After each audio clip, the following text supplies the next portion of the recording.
Assalamualaikum warahmatullahi wabarakatuh.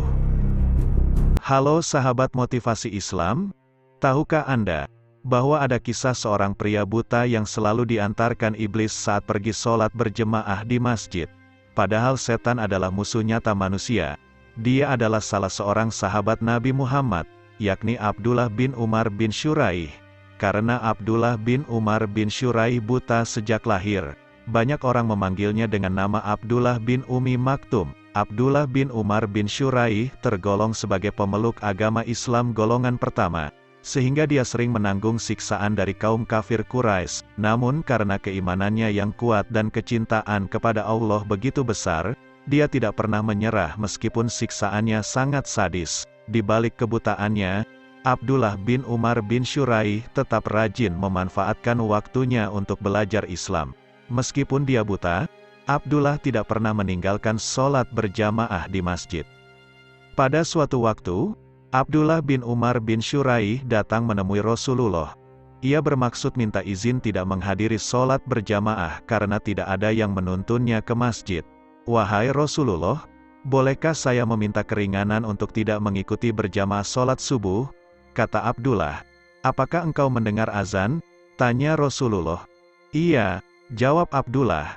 "Jika begitu, tidak ada alasan untuk meninggalkan sholat berjamaah di masjid," jelas Rasulullah. Abdullah bin Umar bin Syuraih tidak berkomentar apa-apa. Ia pun menjalankan apa yang diperintahkan oleh Rasulullah. Bahkan dalam hatinya Abdullah berjanji akan istiqomah ke masjid untuk berjamaah sholat subuh.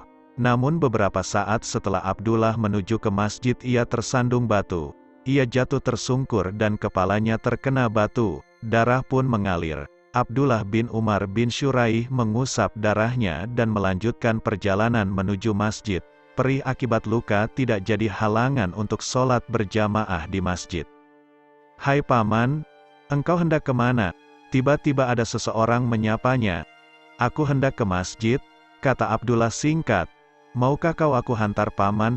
Aku akan menunggumu dan mengantar pulang nanti," kata orang tadi. "Terima kasih," jawab Abdullah senang.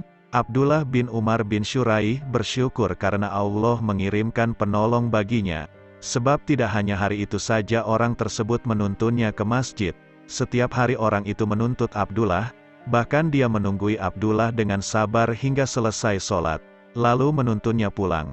Abdullah sangat senang karena ada lelaki baik hati yang menolongnya tanpa minta imbalan. Namun anehnya lelaki itu tidak pernah memberikan tahu siapa sebenarnya dia. Setiap kali Abdullah bertanya, lelaki itu mengelak.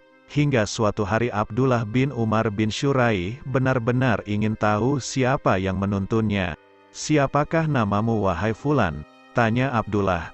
"Paman tidak perlu tahu siapa namaku," kata pria tersebut. "Kalau begitu jangan menolongku lagi. Aku tidak mau ditolong oleh orang yang tidak diketahui namanya," kata Abdullah. Mendengar pernyataan Abdullah, lelaki tadi tampak bingung. Sebab ia ingin menuntun Abdullah bin Umar bin Syuraih setiap hari. "Baiklah, sebenarnya aku adalah iblis," kata lelaki itu. "Buat apa engkau menolongku? Bukankah pekerjaanmu menghalangi kebaikan?" tanya Abdullah keheranan. "Ingatkan engkau saat pergi ke masjid lalu engkau tersandung batu dan berdarah?" tanya iblis. "Iya, aku masih ingat," jawab Abdullah singkat. "Aku mendengar malaikat mengatakan bahwa separuh dosamu diampuni karenanya. Aku tidak mau engkau terjatuh lagi hingga habislah dosamu diampuni semuanya," kata pria yang ternyata iblis tadi. Abdullah terkejut. Ternyata lelaki budiman yang menolongnya adalah iblis yang tidak ingin dosa-dosanya dihapus semuanya. Dari kisah tadi dapat diambil sebuah pelajaran, bahwa sebaik-baiknya perilaku iblis atau setan kepada kita, pasti ada niat jahat yang terselubung untuk menjerumuskan kita. Sahabat motivasi Islam, itulah kisah sahabat Nabi yang buta selalu diantar iblis saat pergi sholat berjamaah ke masjid. Semoga kisah ini bermanfaat bagi kita semua. Amin. Wassalamualaikum warahmatullahi wabarakatuh.